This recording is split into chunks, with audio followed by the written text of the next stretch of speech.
Governor, welcome back. Brian, it's always a pleasure to be with you. Thanks for having me. Every time you're on, we say, well, can you believe this media, the pace of these media stories?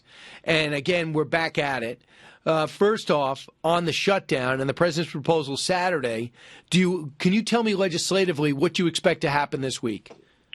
I think that some Democrats are going to start breaking from Nancy Pelosi because they're going to have a hard time explaining in their districts why, when the president puts on the table actually more than they have in the past asked for, and he's giving them what they say they want, which is get the government open, get these 800,000 people to work, create some more resources on the border for adjudication of asylum seekers, make sure that we have a pathway for dreamers. You get all these things, and all you got to do is just give a pittance of the amount of money for border security that you have previously voted for, actually less money than it's cost to have the shutdown, and we have a deal. And if they walk away from this, then it's proof positive the Democrats, and specifically Nancy Pelosi, do not care about 800,000 government workers, nor do they care about the dreamers. They just care about trying to hurt Donald Trump more than they care about helping a lot of people who need their assistance, many of whom are government employees and American citizens. All right, here is Benny Thompson. He's an influential person in the House, chairman of Homeland Security. Cut 8. I would not rule out a wall in certain instances. Now, the notion that we can't have barriers is just something that's not true. But again, Martha, you have to have a plan. And the plan that the president initially started with is not where he is now. And so we don't know where he will be tomorrow. But clearly Democrats are for border security. So, Governor, of course, that's a negotiation. Go get your hands dirty, roll up your sleeves.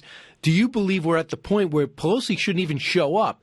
Give surrogates, powerful people, a mandate and back out. It's too personal. It's clearly too personal to her, and she's gotten herself in a bind because she's trying to placate people on the far left of her party.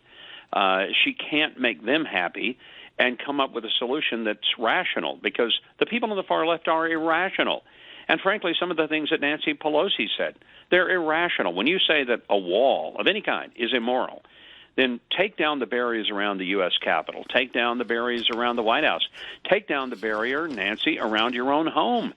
I guarantee you she locks her doors at night, and people can't just walk up to her door because it's all walled in.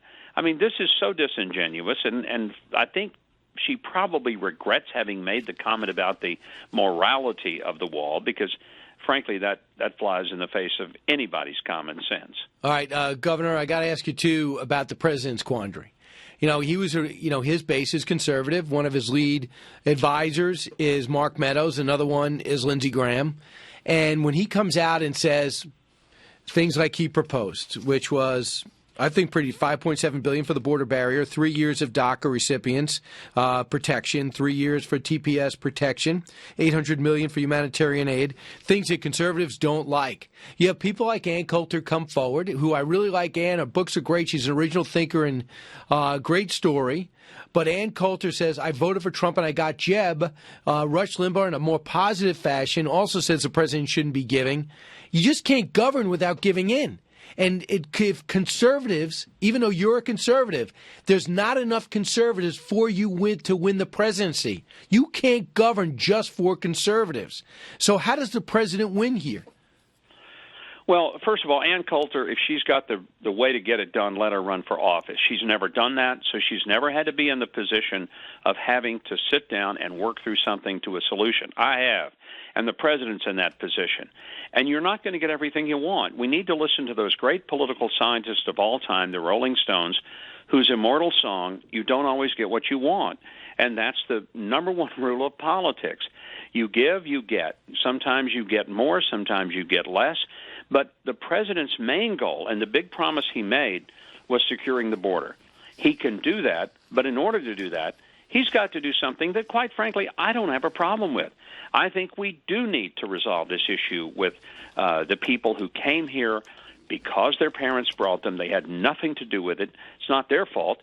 You don't give a ticket to the kid in the back seat when the dad up in the front seat is driving and gets a speeding ticket. You give it to the dad. You don't punish the child. And so there are some concessions, I think, that are reasonable and responsible for the president to make. Won't make everybody happy, but we're not going to have any solution that everyone's going to love.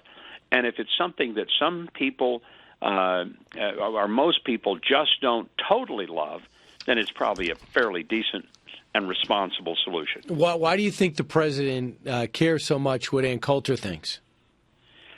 Well, I know he doesn't want people to go out and try to stir up his base against him, and I'm not sure why she would, because she's got to deep down know that he can't just be arbitrary. He's not a dictator. He's a president. He's got to work within the confines of getting something through two houses of Congress, one where he doesn't have 60 votes to beat the filibuster, and the other where Nancy Pelosi is in charge. Anything he gets done is going to be miraculous. He's laid something on the table that is incredibly generous, very responsible, and very well balanced.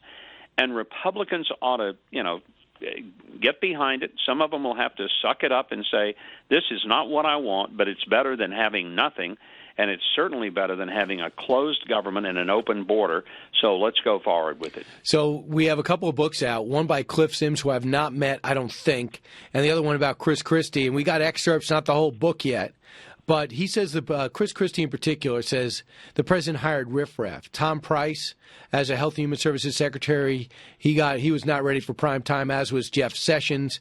He also was very critical of Scott Pruitt and Michael Flynn, said there needed to be more Kellyanne Conways, too few Kellyanne Conways, and a boatload of Sebastian Gorkas, too few Steve Mnuchin's. What's your reaction? I know I'm putting you in an odd spot, but I just also know our audience appreciates your opinion because your daughter's there. But what's the reaction there? Because Chris Christie's still in good terms with the president. I would say after this book, the answer would be no. President doesn't like people who violate his trust. I don't either. I like Chris. He's a friend, and I respect him.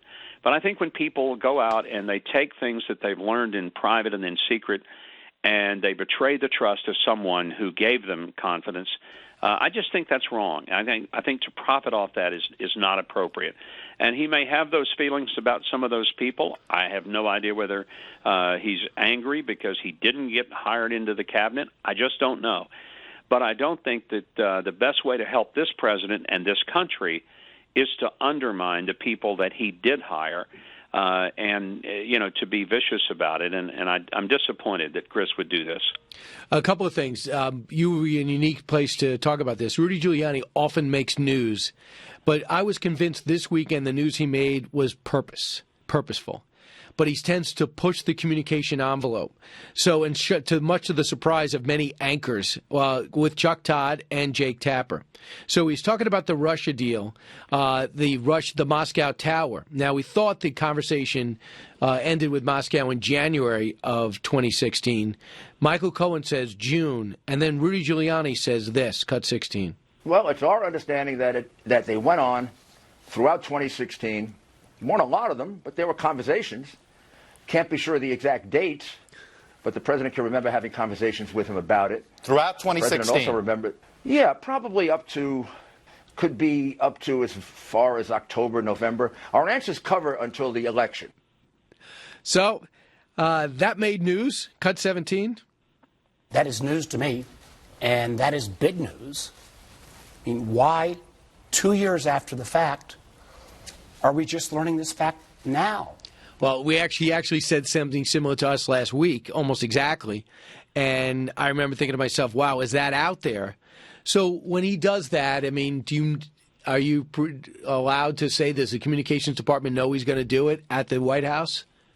My guess is that they don't, because they normally do not have the conversations with the president's private attorneys. Gotcha. It's why when Sarah, for example, at the press briefing is asked to comment on something going on in the legal case, she says, I can't answer that. I refer you to the president's attorneys, because she can't represent what the president's attorneys say. So my guess is they don't know. They have no idea. They find out when Rudy goes on TV and says something. Are you astounded? I mean, you know him. You know the president. I mean, what do you think the president's thinking when he goes on and says, by the way, Mr. President, does he say, I'm pushing the envelope today, you might want to stay tuned? I know both Rudy and the president pretty well, and both of them sometimes act, let's just say, a bit capriciously when it comes to communicating, and I don't think that they always coordinate with someone else. They say what's on their mind at the moment, and even if it later gets them in trouble, it's not going to necessarily change the behavior. It's been an interesting. It's been interesting. I don't know what to say. There's so much you can say. I know, but Governor, thanks so much. Appreciating. Best luck with your book and your show.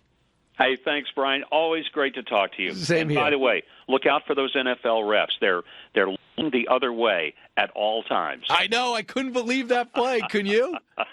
Oh my gosh. Have a great day. Go get him. Be careful out there. We're talking about the Saints-Rams, and it was a pass interference by a Rams cornerback that blew up a Saints receiver while the ball was still in the air. It was not called. Saints go on to lose.